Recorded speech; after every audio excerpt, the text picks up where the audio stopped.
The The risks are too Galactic great, Accord Master. had stood Trust for the Force, we 11,000 must. years. I understand, but we need more 43 data. species, Proceed we shall. bound by treaty, by commerce, by the quiet understanding that no single civilization would ever again rise to dominance. The Velhari had proposed it. The Dranok had signed it first. Everyone else had followed, because everyone else had been afraid of each other. No one had been afraid of humans. Ambassador Crix of the Velhari tapped his crystalline fingers against the obsidian table and studied the small, soft creature sitting across from him. The human called itself Colonel James Hargrove. It had gray at its temples, lines carved into its face by something the Velhari could only assume was stress or poor nutrition, and eyes the color of a dying star, pale blue, utterly calm. "Your request," Crix said slowly, "is denied." Hargrove didn't flinch. "Then Earth will handle the Kroth incursion without Accord support. The Kroth have consumed 4 systems in 8 months, said Ambassador Dean of the Meraki, her voice a low harmonic chord. Your single system cannot withstand them. We are sorry, Colonel. We grieve for your people. But deploying Accord forces risks open war across the entire quadrant." Hargrove stood. Adjusted the cuffs of his uniform. Nodded once, as though they had simply declined an invitation to dinner. "Understood," he said. "We'll take it from here." For 3 weeks, the Galactic Accord heard nothing from Earth. No distress calls. No refugee ships. No desperate transmissions begging for reconsideration. The Kroth war choir, 17 dreadnoughts and a carrier mass that blotted out sensor grids, had entered the Sol system on a Tuesday morning, Earth time. By Wednesday, they had stopped transmitting entirely. Crix found this troubling. The Kroth always broadcasted their conquests. It was psychological warfare as much as physical. The screams of falling worlds sent across open channels to break the will of the next target. The silence from Sol was therefore either a mercy or something far more disturbing. On Thursday, a single Kroth escape pod tumbled into Meraki sensor range.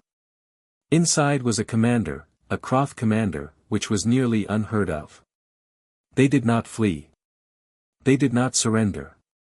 They burned their own wounded rather than allow capture. This one was trembling. Ambassador Dean personally conducted the interview. She had expected boasting, even in defeat. She had expected rage. Instead, the Kroth commander, a 7-foot wall of chitinous armor and biological weaponry, sat hunched in the corner of the containment cell, its compound eyes wide, its breath coming in short, ragged pulses. "They were waiting for us," it said. "Waiting?" Dean pressed. "Hidden.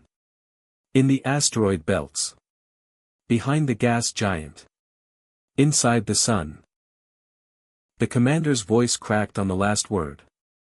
"They have ships that run through stellar plasma like it is water. We did not see them until they were already firing." Dean leaned forward. "How many ships did the humans deploy?" The commander looked at her with something she had never seen in a Kroth before. It took her a long moment to identify the emotion. It was awe. 240 vessels, it whispered. Each one larger than our carrier mass. They called them. The humans have a word, Supernova class. Their weapons did not fire energy. They fired compressed stellar matter. They fired pieces of stars. Colonel James Hargrove returned to the Accord chamber exactly 31 days after he had left it. He looked no different. Same gray temples. Same lined face. Same pale blue eyes. He set a data chip on the obsidian table. "The Kroth incursion has been resolved," he said simply. Crix stared at him. "You, the entire war choir. Defeated. 17 dreadnoughts disabled or destroyed. The carrier mass surrendered." Hargrove allowed himself the smallest possible smile. "We took prisoners. That's new for them." The chamber was absolutely silent. "Colonel," Dean said carefully, "how long have humans possessed this fleet?" Hargrove picked up the data chip and pocketed it. Long enough, he said. He turned toward the door, then paused. Looked back over his shoulder at 43 representatives of the most powerful civilizations in the known galaxy, all of them staring at him with wide eyes and open mouths. We appreciate the Accord's concern, he added pleasantly. But Earth doesn't need protection. He walked out. Behind him, Crick slowly placed his crystalline hands flat on the table and exhaled for the first time in 31 days. We, he said quietly to no one in particular, have made a very significant miscalculation.